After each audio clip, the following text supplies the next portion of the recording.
Hello guys, hello friends. UP में 6 महीने के बाद 2022 में इलेक्शन होने वाला है और इस बीच में यूपी में जुमलों की जंग शुरू हो चुकी है। मायावती ने कल ट्वीट कर करके बताया कि हमारा किसी से भी कोई भी संबंध नहीं है गठबंधन का। और इन्होंने अपना एक ट्वीट किया और उसमें बाकायदे ओवैसी और ओवैसी की पार्टी AIMIM का नाम लेते हुए उन्होंने लिखा कि मीडिया के एक न्यूज़ चैनल में कल से यह खबर प्रसारित की जा रही है कि यूपी में आगामी विधानसभा चुनाव ओवैसी की पार्टी AIMIM व BSP मिलकर लड़ेगी। यह खबर पूर्णतः गलत, भ्रामक व तथ्यहीन है। इसमें रत्ती भर भी सच्चाई नहीं है तथा BSP इसका जोरदार पर खंडन करती है। और उसके बाद ये आगे लिख रहे हैं कि पंजाब को छोड़ करके यूपी और उत्तराखंड में मायावती की पार्टी अकेले विधानसभा का आम चुनाव लड़ेगी और इसमें किसी से भी गठबंधन नहीं करेगी। अब आगे इनकी जब ट्वीट आ चुका तो उसके बाद 4-5 घंटे के बाद ओवैसी साहब ने भी अपना बगैर किसी नाम लिए हुए किसी पार्टी का एक ट्वीट किया और उसमें उन्होंने लिखा कि उत्तर प्रदेश चुनाव को लेकर मैं कुछ बातें आपके सामने रख देना चाहता हूं। हमने फैसला लिया है कि हम 100 सीटों पर अपने उम्मीदवार खड़ा करेंगे।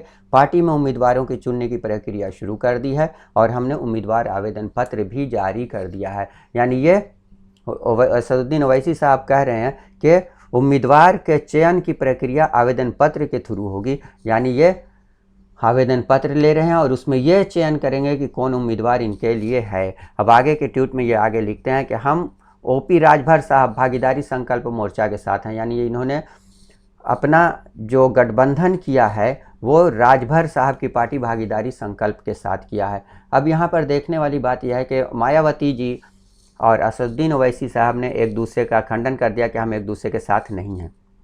अब उसके बाद ये सारे सेकुलर पार्टियां, अब देखिए मायावती, असदुद्दीन ओवैसी और फिर समाजवादी पार्टी के अखिलेश यादव, कांग्रेस, सब सेकुलर हैं और सभी ये कह रहे हैं कि हम सभी को हराना है भाजपा को। लेकिन ये सारे वोट एक दूसरे में बढ़ते चले जाएंगे और बढ़ने के बाद फ़ायदा किसको होगा?